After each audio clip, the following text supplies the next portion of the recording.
Hey, happy Friday. Happy Digest Day. Megan Schultz here, host of Cream City Dreams podcast on Wednesdays and these small, bite-sized Cream City Digests on Fridays. I hope you're digging this season of joy, listening to all the women who are bringing joy to our city. And you know what's bringing me joy is this detox I'm on, this social media detox in the month of June. And I thought that maybe sharing my experience with this might inspire some of you to pay attention to your attention, where you put it, who you give it to, and really being more intentional about living in the present. And isn't that really what we're all just trying to do? Hey, happy Friday. I really need to change that intro because it's not June anymore, it's July, and I am still on this detox.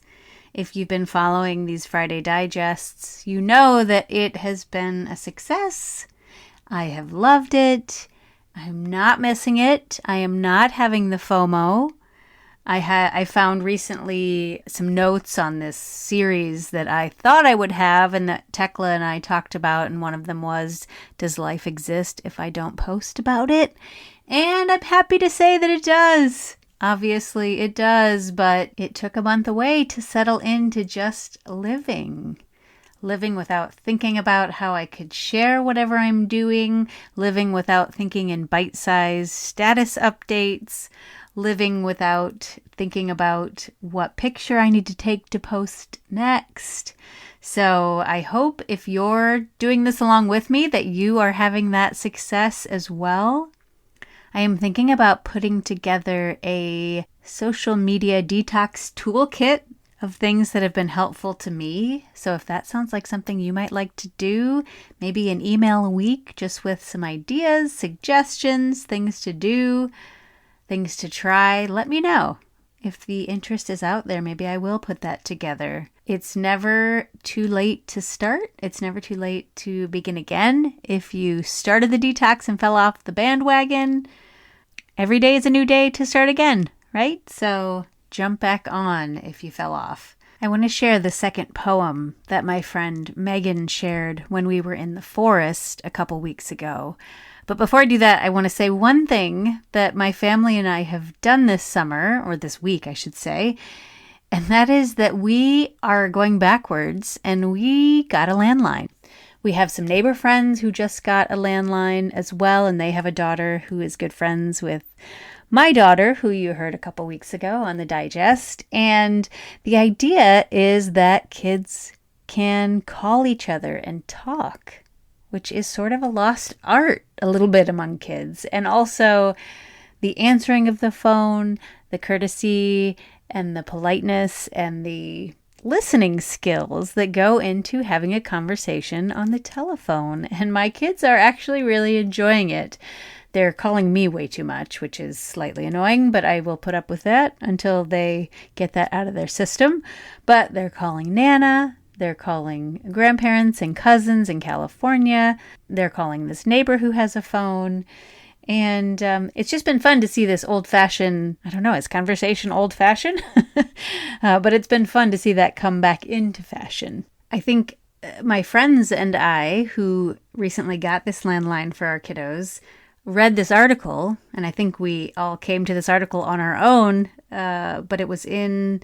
At least the one I read was in The Atlantic, although I think it's gone viral and gone to other outlets. But it's this woman in Portland, or the Portland area, who essentially bought her kids a landline so that she wouldn't have to be the middle person anymore, so that she wouldn't have to arrange play dates and be the go-between or let the kids use her phone to make calls because she wasn't going to get her kids a smartphone.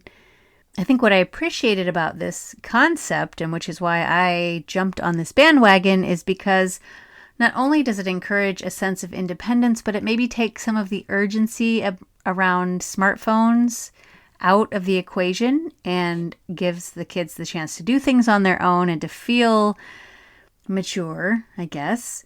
But also, I don't have to worry about all the things that come with a smartphone. You know, I don't have to think about that for a little bit longer. And I love the idea that this could be enhancing some communication skills that might come in handy, right? In future years, instead of sending a text or a DM or leaving a comment on somebody's Snapchat or whatever, they might actually just pick up the phone and call their friends.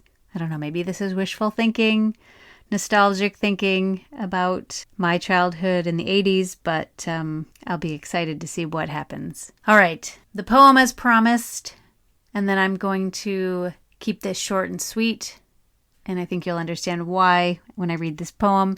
It's called Ripe by Emory Hall. I will make wine from this time and drink it in my old age, on a rocking chair on some porch under a warm sun.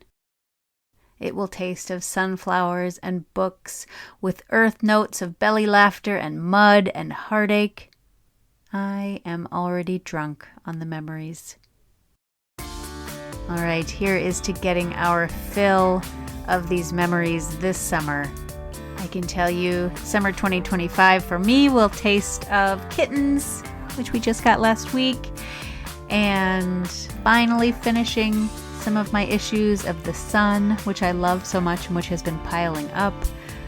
It will be spending time with my kids on the floor playing games and lots of stillness.